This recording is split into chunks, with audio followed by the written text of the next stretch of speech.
అండి, welcome back to our channel. నేను మీ విజయలక్ష్మి. ఈరోజు నేను మిల్లెట్స్తో కట్టె పొంగల్ చేస్తున్నానండి. దీనికోసం ఒక హాఫ్ గ్లాస్ పెసరపప్పుని ఆ గ్లాస్తో హాఫ్ గ్లాస్ పెసరపప్పు వేయించుకుని నానబెట్టేశానండి. తర్వాత అరికెలు నేను మార్నింగే నానబెట్టేశాను. ఈ గ్లాస్తో గ్లాసుడు నానబెట్టాను.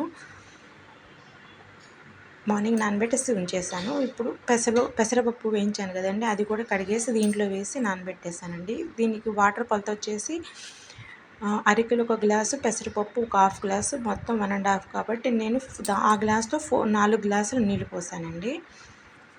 తర్వాత స్టవ్ ఆన్ చేసుకుని కుక్కర్ పెట్టేసుకుని ఈ నానబెట్టుకుని మిల్లెట్స్ని గిన్నె కుక్కర్ పెట్టేసుకుని 3 విజిల్స్ రానిచ్చానండి మీడియం ఫ్లేమ్లో. కుక్కర్ చల్లారాక దాన్ని బయటికి తీసాను. ఇలా మొత్తం కలిపేసుకుని తాలింపు చేసుకోవాలండి. మిల్లెట్స్ ఎప్పుడైనా సరే కనీసం 8 గంటలైనా నానాలండి. అప్పుడు అలా నానితే కనుక దాంట్లో ఉన్న మినరల్స్ బయటకు వస్తాయి. తాలింపు కోసం స్టవ్ ఆన్ చేసుకుని పాన్ పెట్టుకుని కొంచెం నెయ్యి, కొంచెం నూనె 2 వేసానండి. దాంట్లోకి ఆవాలు, జీలకర్ర, మిరియాలు వేసాను. ఇవి కొంచెం వేగాక పచ్చిమిర్చి చీల్చుకుని పెట్టానండి. పచ్చిమిర్చి, ఎండుమిరపకాయలు, కరివేపాకు కూడా వేసుకోవాలి దీంట్లో. ఇవి కూడా వేసి చిందుకోకుండా మూత పెట్టేసుకుంటానండి నేనైతే.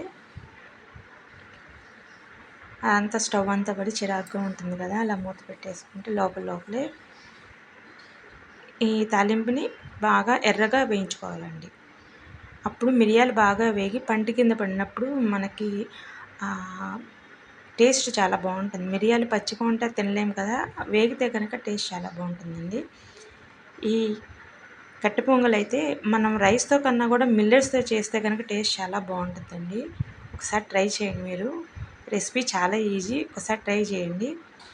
ఇక నుంచి నేను ఆ ఛానల్లో మిల్లెట్స్తో నాకు వచ్చిన వంటలన్నీ చేయాలనుకుంటున్నాను. ఆల్రెడీ నేను మిల్లెట్స్తో సాంబార్ రైస్ చేశాను, ఒకసారి చూడండి. ఈ కట్టె పొంగల్ టేస్ట్ చాలా బాగుంటుంది, ఒకసారి మీరు కూడా ట్రై చేయండి. నాకు వచ్చిన వంటలన్నీ చేసి చూపిస్తాను మిల్లెట్స్తో. కొర్రలు, అరికెలు, సామలు, ఊదులు ఇలా అన్నీ ఇంట్లో వాడతాము. ప్రస్తుతం ఈ నెల అయితే అరికెలు తింటున్నాం కాబట్టి అరికెలతో చేసి చూపిస్తున్నానండి. దీంట్లో కొంచెం జీడిపప్పు కూడా వేసుకొని ఎర్రగా వేయించుకోవాలి.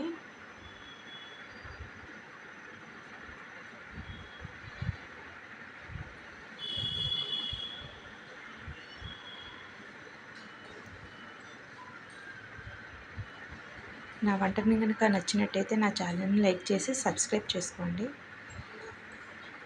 మీరు చేసే ఒక లైక్ 10 మందికి వెళ్తుందండి వీడియో, అందుకని అడుగుతున్నాను. దీన్ని మనం ముందుగానే రెడీ చేసి పెట్టుకున్నాం కదండి, దాంట్లోకి తాలింపు వేసేసుకొని కలిపేసుకోవాలి. ప్రాసెస్ కూడా చాలా ఈజీ అండి, ఒకసారి ట్రై చేయండి మీరు కూడా.